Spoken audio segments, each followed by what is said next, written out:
Now, in this lesson, we're going to talk a bit more about the different CSS properties that we can set for fonts, so we can change the appearance of the text in our websites. And we've already seen some of them. For example, the color property, which sets the text color. But there's other ones as well, such as the font weight, the font size, and also the font family, which is the typeface that we want to use. Let's explore some of these newer ones. The first one I'll talk about is the font size. We can change the size of a font by simply using the font size property and then setting it to a particular pixel size, as you might have seen me do already. But if we think about it, what exactly does a 20 pixel font size mean? How big is it really? Well, this is how big it is. 1 pixel is about 1/96th of an inch. And the reason why we're using imperial units is because a lot of this sizing for websites and for design work actually comes from the olden days of book printing, book binding, and it was very traditional. If you know how big an inch is, then you know how big 1/96th of an inch is. It's absolutely tiny. But if you have no idea how big an inch is, then in metric units, it's about 0.26 millimeters. That's about how big a pixel is. It's 0.26 millimeters wide and 0.26 millimeters tall. So it's a small cube that's very, very tiny. There are other ways that we can represent the font size when we're writing CSS. One common way that you'll see, in addition to pixels, is using something called a point. A px stands for a pixel, and a pt stands for a point. Now, how big is a point? Well, it's slightly bigger than a pixel. It's about 1/72 second of an inch. So that's just slightly bigger. If 1.96 of an inch is 0.26 millimeters, 1/72 of an inch is about 0.35 millimeters, just a tiny bit bigger. Now, the point is actually often used in many different applications. So when you select a 12 size font in, say, Word, you're actually selecting 12 points. So that means when you're using 12 points on your web page, you can expect that when a website is at 100%, it'll look about the same as a 12 font on your Word document. In addition, there are some other ways of representing font size. The EM and the REM. What are these units? Well, the EM is actually not pronounced EM, it's pronounced M. So it's pronounced in the same way that this letter is in the alphabet. Why is that? Well, 1 EM is defined as the full width of an M. The letter M is probably one of the widest letters in the English alphabet, and this unit simply represents that entire width. But what does it actually mean when we use it? Well, what it means is that when you set an H1 to have the font size of 1 EM, your CSS code would look something like this, then it means that if it had a parent, for example, if we had a body tag that enclosed this H1 tag, then if this body had a font size of, say, 20 pixels, then this H1, if we set it to 1 EM or 1 M, then it means it's going to be 100% of the parent size. So it means it's going to be 20 pixels. Now, however, if we set it to 2 EM instead, then in this case, it's going to be 2 times the parent's size. So 2 times 20 pixels, which is going to be 40 pixels instead. It's basically a relative size. And I'm going to explain to you why this is important very shortly. But closely related to the EM or the M is the REM.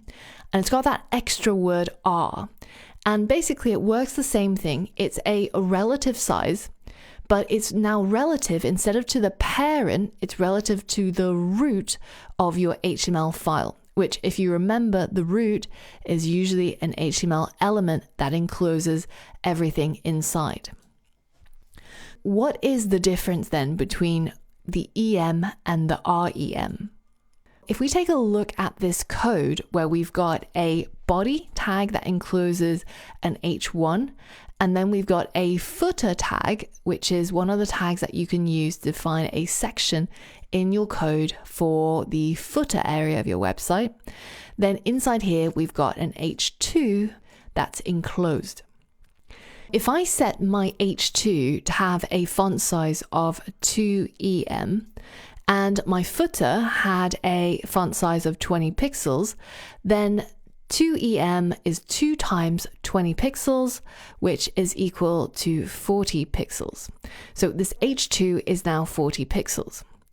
However, if I go in here and I change this footer to have 80 pixels, then all of a sudden this is going to change, and it's no longer going to be 40 pixels, but instead it's going to be 2 times 80, which is now equal to 160 pixels. So it's moving relative to its parent size. On the other hand, if I had set this H2 to have a size of 2 REM, and I change the size of my footer from 20 pixels to 80 pixels, then it does not affect this whatsoever. It still remains the same size. It's only if I change the root element, which, if you take a look, it's the thing that encloses all of the rest of the code, which is normally the HTML element. If I change this size to something larger, say 90 pixels, then that is the thing that will affect this sizing. So the main difference between the REM and the EM is the fact that this is a more consistent way of changing the sizing. So I normally recommend that everybody who develops websites, when you're setting the font size, to use the REM. Because the way that you have different things embedded in others, so this H2 is inside a footer, which is inside the body, which is inside the HTML, then the relationship to the parent can very quickly get very confusing. And you don't know whose parent we're referring to, especially when you're working in a separate CSS file. So understand how the REM works. Remember, it is a scaled size of the root. 1 REM is 1x the root size, 2 REM is 2x the root size, and this is a much easier way to control the different sizes of various elements on your screen and have more clarity around what's going on. In the starting file that you downloaded previously, I've got some sample code for you. If we take a look at all the different ways of setting font size, you can see that we can use the pixel size, we can use point size, we can use REM, and we can also use named font sizes such as extra large or large. And when all of this is rendered, you'll see the different sizes in play. The fact that a pixel is much smaller than a point, but these two are static font sizes. And then the EM is relative to the parent and the REM is relative to the root, but these are relative sizes. If you want to see this code and be able to edit it and change it and see it working, then download the zipped file from this current lesson called 6.1 Font Properties. Once you've extracted it, open it up inside VS Code, head over to fontsize.html, and you'll see exactly the same code as in the demo. But in this case, it's of course in VS Code, so you can change things such as the REM, the EM, the different font sizes, the root font size, and you'll see it reflected on the screen.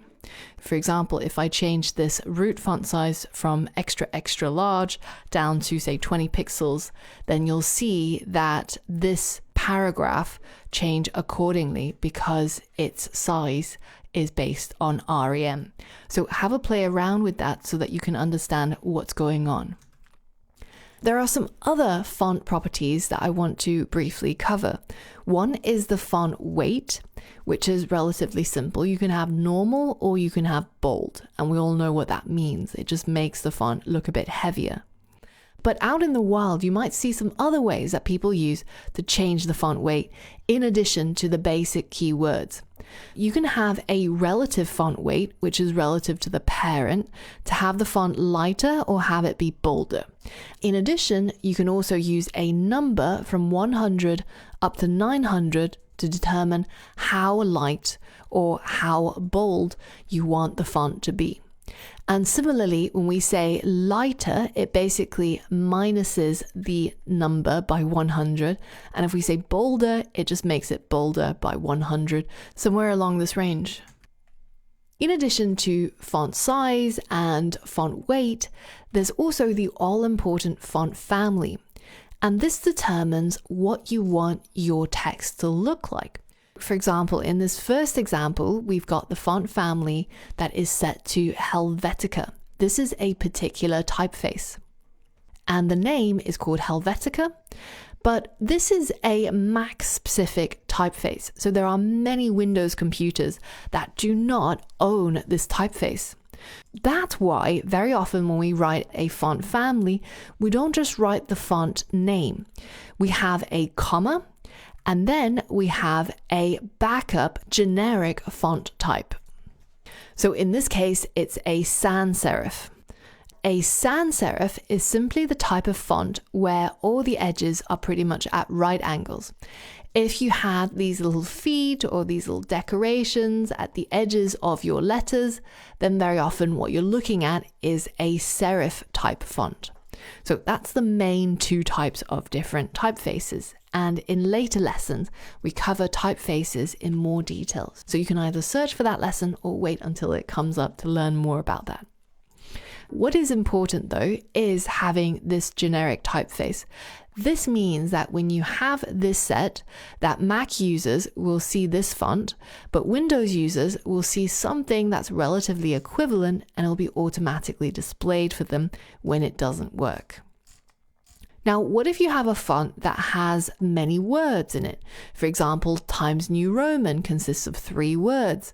Well, in this case, we can't simply just type it out like this and then have a comma. We actually need the quotation marks around it so that we can tell the CSS file that there are spaces in the name of the font family. So just be careful about that when you're using it. And because Times New Roman is a serif type font, then the backup, the generic type, is also a serif.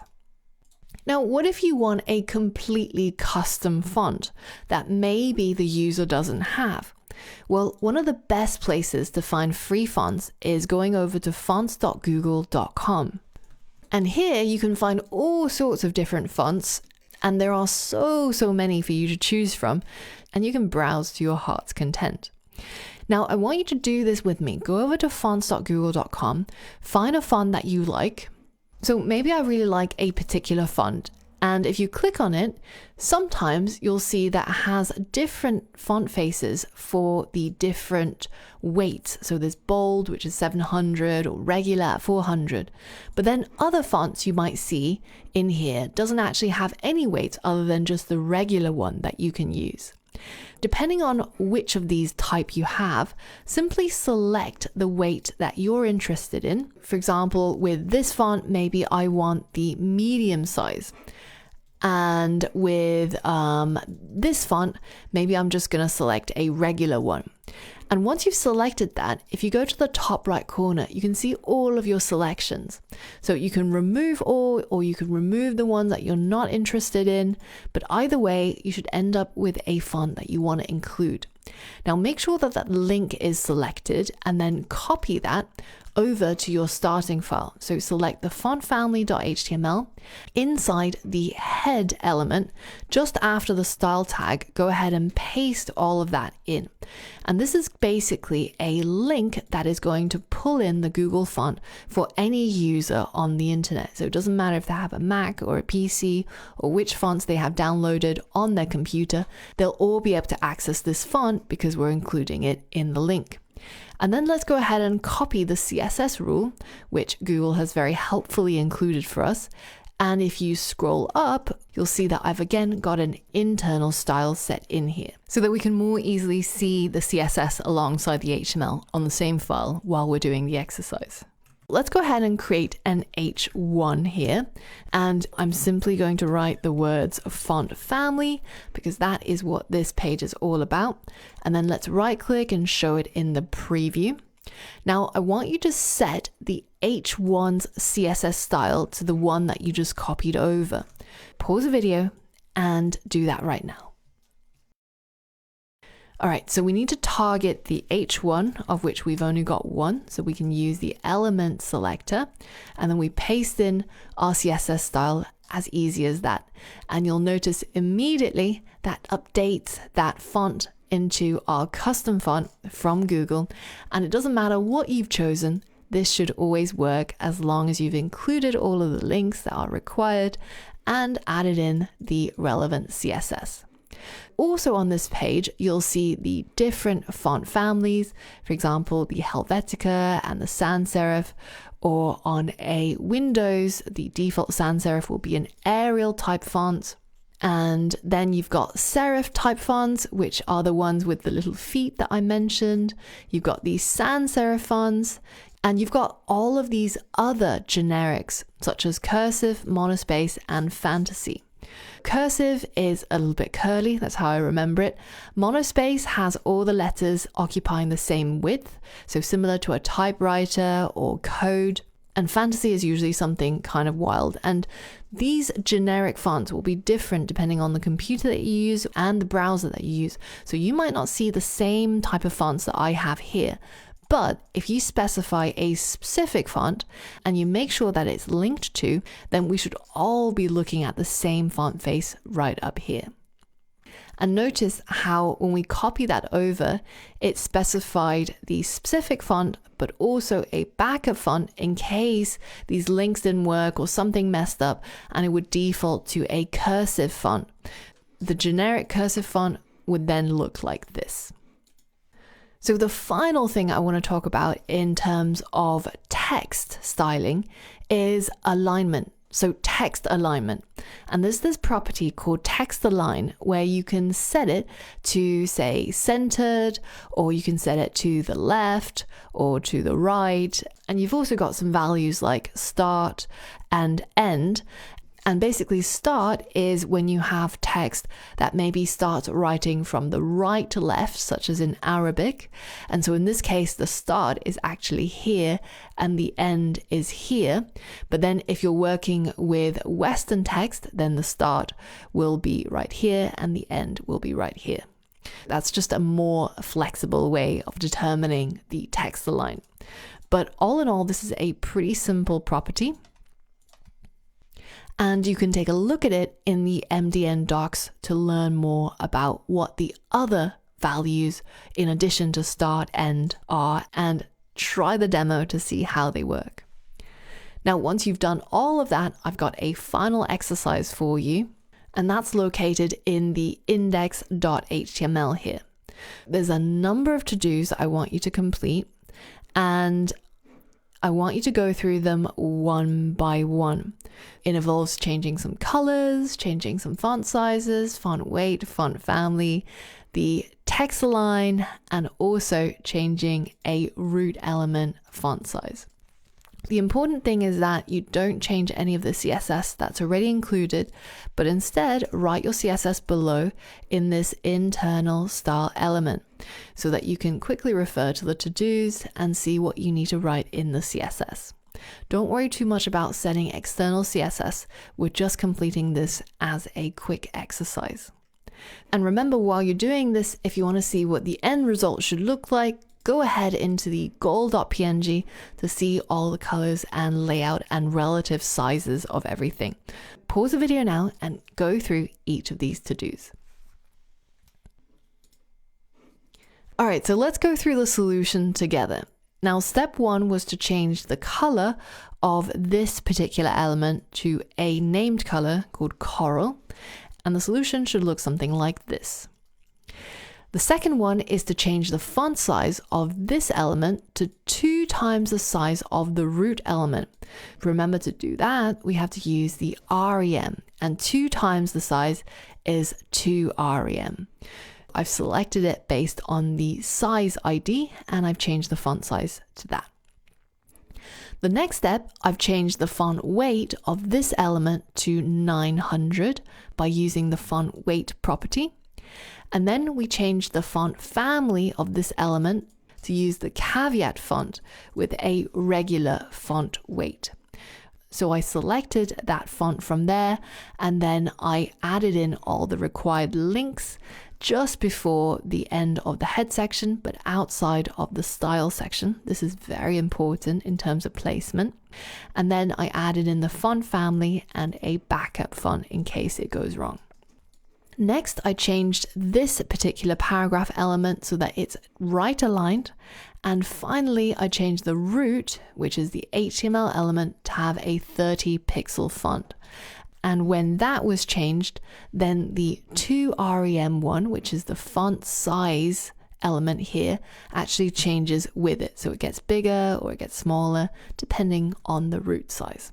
So hopefully that was easy enough for you to complete, and it tested you on all the things that we learned in this lesson so far. Once you're ready, head over to the next lesson where we're going to learn more about CSS inspection and how you can find out what is happening with your CSS using the Chrome developer tools. So for all of that and more, I'll see you there.